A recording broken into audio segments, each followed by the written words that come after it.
Oh, yes it is. It's the flathead. Yeah, that's a good one there. That's that big one I was telling you about. Oh, I got him.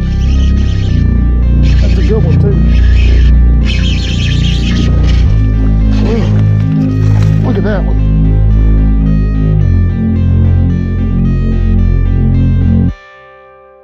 Hey folks, welcome back to my channel.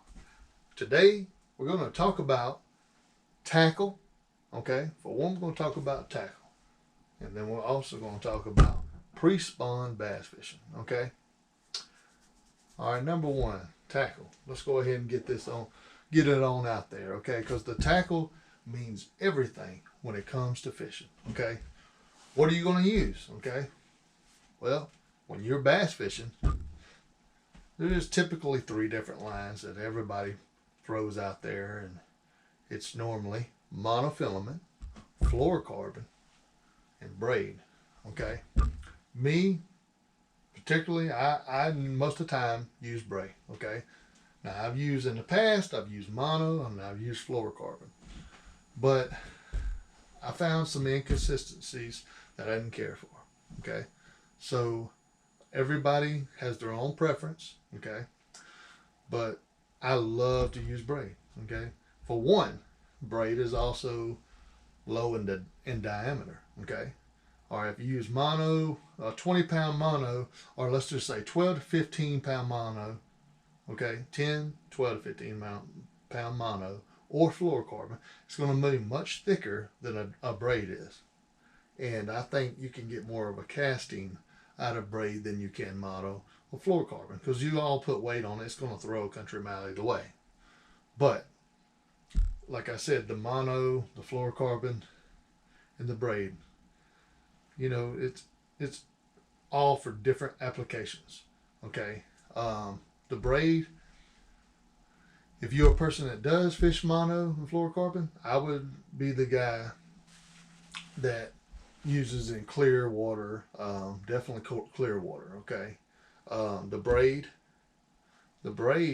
actually, you can fish in structures. Okay, you can fish in structure, like rivers and stuff like that, in ponds, you know, or lakes, around debris, stuff like that, rocks.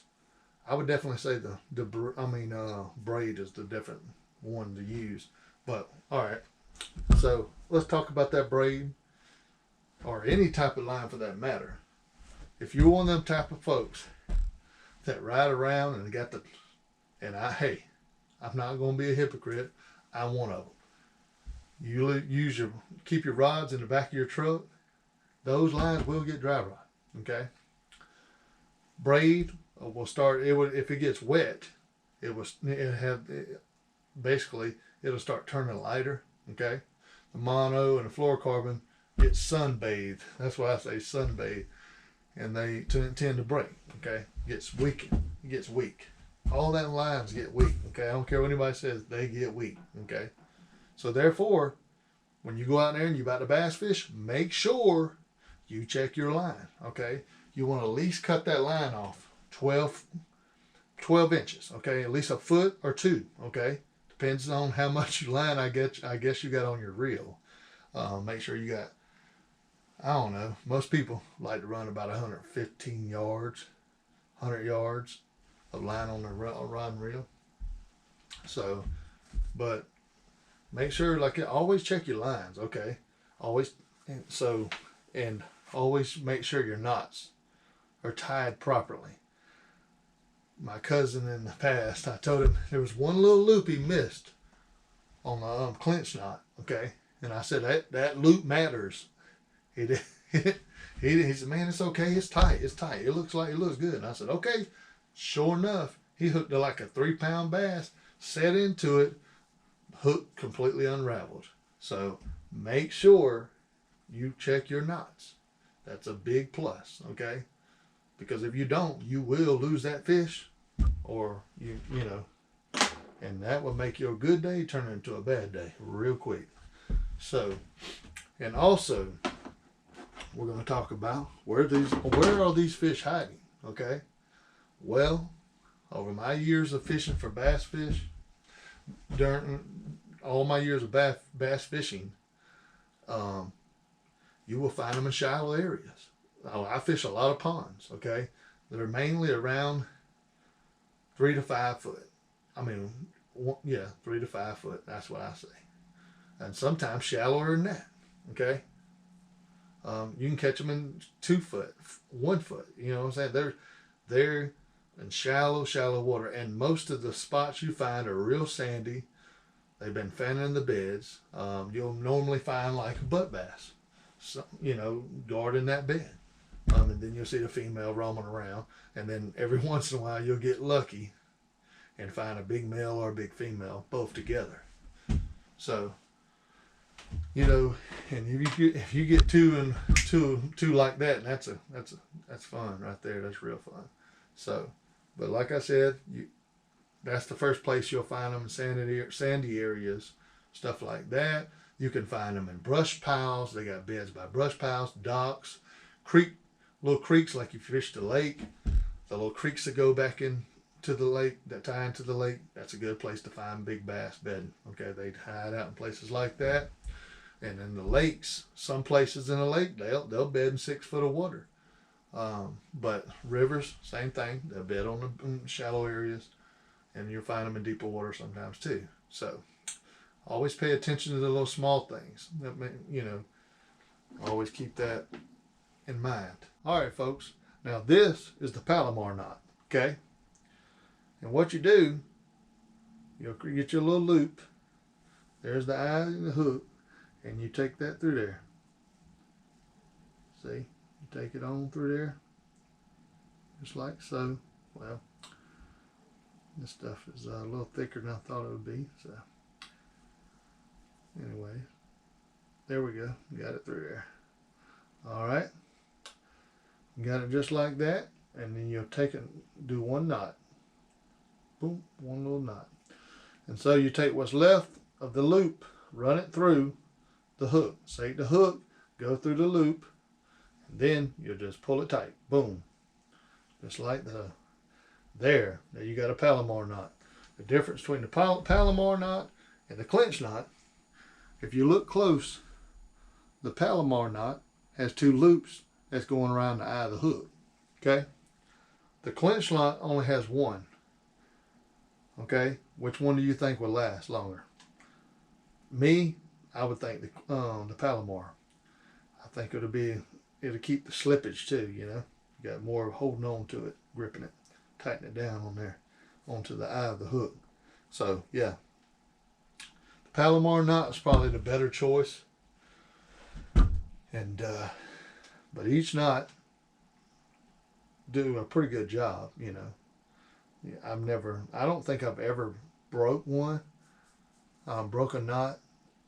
Now, I probably have because I did not check my line on the braid, and it was probably a little bit frayed, and I went ahead and set into something and popped it, whether it be a stump or whatever the case may be, a fish, whatever. Either way, it didn't last. It popped. Wasn't good.